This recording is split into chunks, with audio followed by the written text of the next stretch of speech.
listening to the Bible 126 show. This episode is brought to you by Shopify.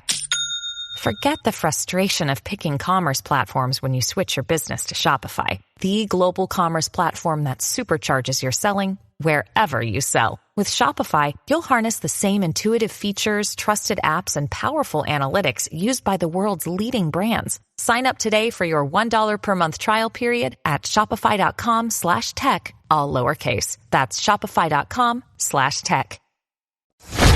One of the features of this fourth industrial revolution is that it doesn't change what we are doing, but it changes us. The difference of this fourth industrial revolution is it doesn't change what you are doing. It changes you. If you take genetic editing, just as an example, it's you who are changed. And of course, this has a big impact on your identity. Editing your genes? Cool. I'll explain that later. But first, why do so many people consider this guy, Klaus Schwab, to be the most dangerous man in the world? Well, there's some reasons.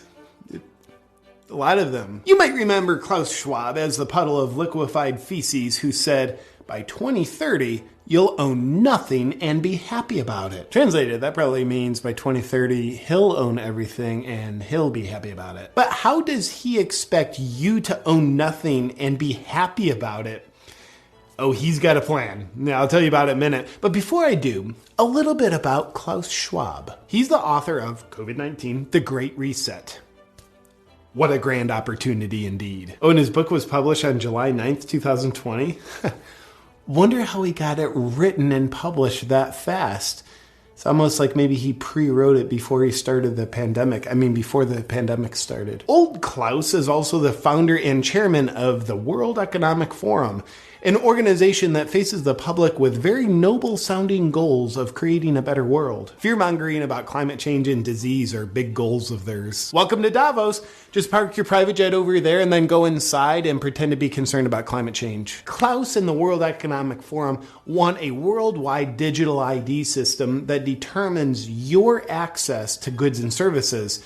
It would monitor your online behavior, purchases, and biometrics. It kind of seems like he just wants to do away with the whole democratic process and give all the power to the state and whoever runs the state, the deep state.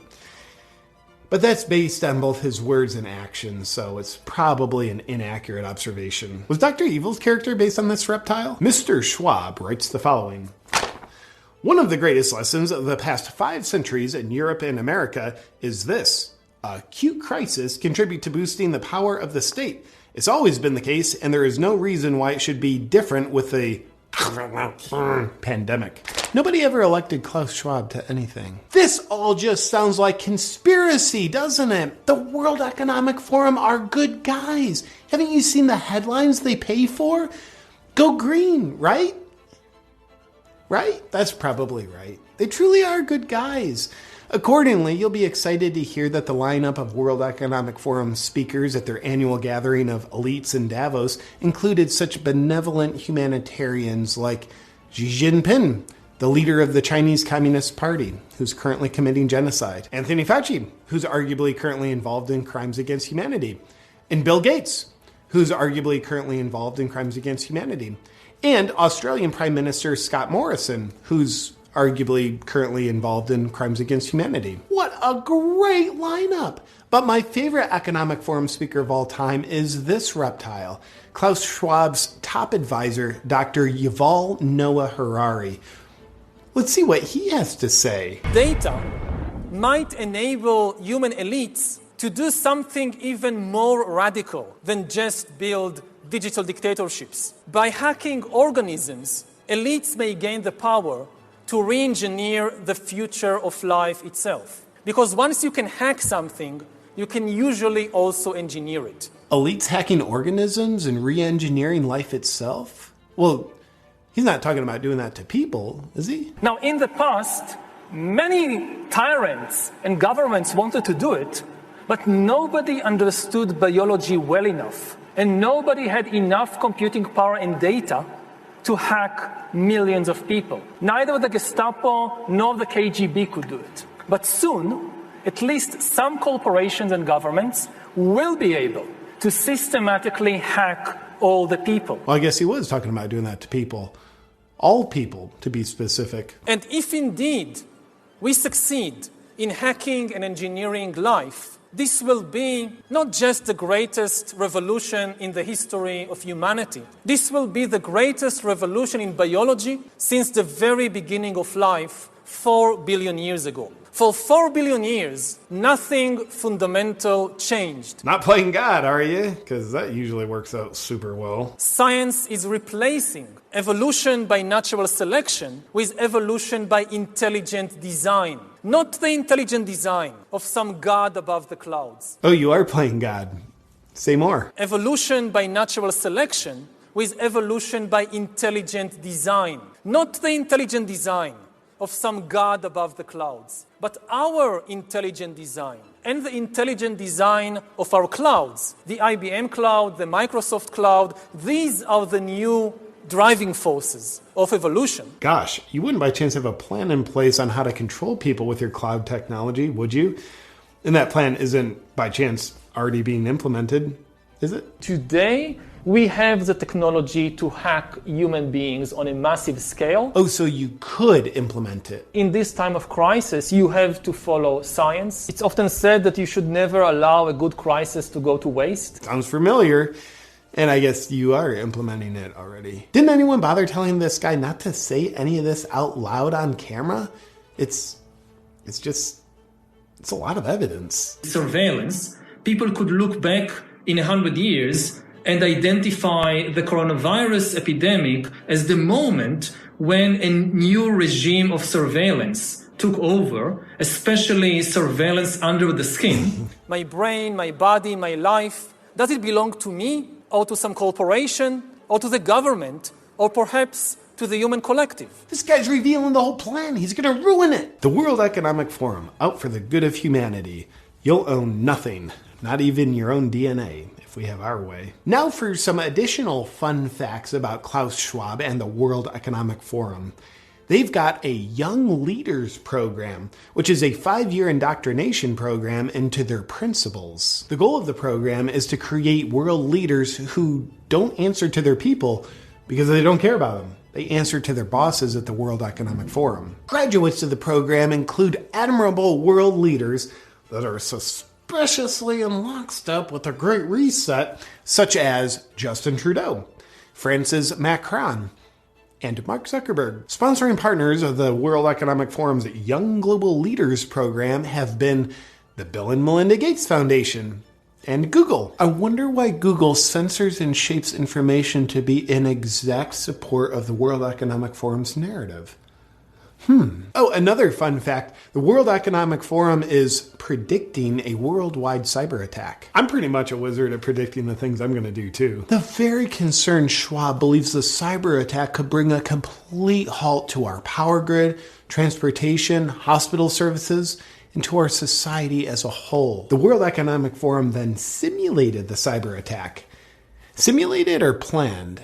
I'm not sure, but they said it was a simulation, so it's probably best to just believe them. Oh, also the World Economic Forum, along with the Bill and Melinda Gates Foundation, hosted Event 201, which oddly enough played out exactly as they planned. Or simulated, or whatever. Let's move on. And here's a picture of Klaus Schwab sitting in front of his statue of Vladimir Lenin.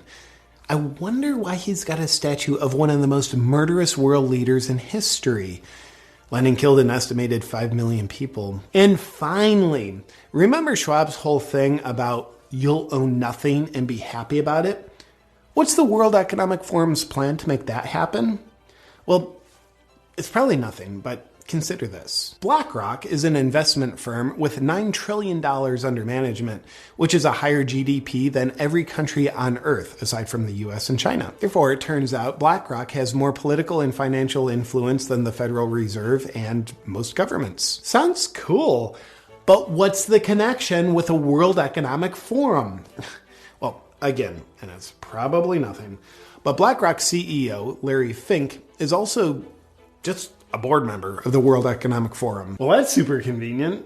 and probably just a coincidence. Is the World Economic Forum and BlackRock colluding in corporatism, where an unelected corporate elite dictates top down to the population? Well, they couldn't be doing that because they'd have to infiltrate the government, which they haven't done.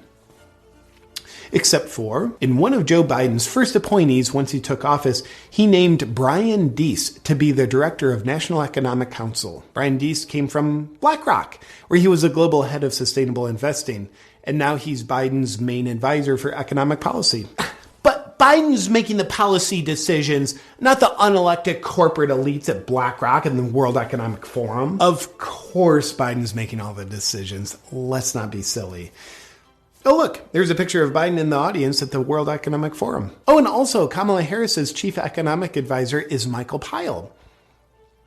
He came from BlackRock, where he was a global chief economic strategist, overseeing the strategy for investing $9 trillion. Well, it looks like corporatism, but it's probably not. But if it was, it would actually be a viable strategy for BlackRock and the World Economic Forum to own everything and for you to own nothing. Oh, fun fact, BlackRock is buying up single-family homes at an alarming rate, oftentimes paying 20 to 50% above asking price, so normal people like you and I can't own the homes. Now, there is an interesting pattern to all this. You know how you hear about ancient tyrannical rulers who would rule over their dumb people by saying things like, yeah, if you don't do all of this slave labor and let me sleep with your wives, then God's going to make you all perish in a deadly storm. Well, God told me, and because I'm elite, I have access to this knowledge and you don't. So you better do as I say or you're going to die. Well, us peasants can't perceive what the king can, so we better do as he says. Go ahead and bang my wife. And thank you for doing it for my protection, King. Good old fear-mongering, a predictable pattern as old as time itself. But with Klaus and the World Economic Forum, it's climate change is gonna kill you, disease is gonna kill you, and a cyber attack's gonna get ya. So you better do as we say, or you're gonna die. I don't know, the weather looks pretty good to me.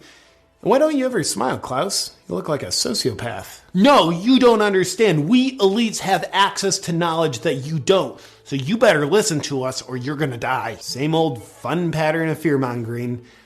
They know of the scary problems and only they have the solutions. So listen up or you're gonna die. Gotcha, Klaus. Nothing new here. We see you. In conclusion to the question, is Klaus Schwab the most dangerous man in the world?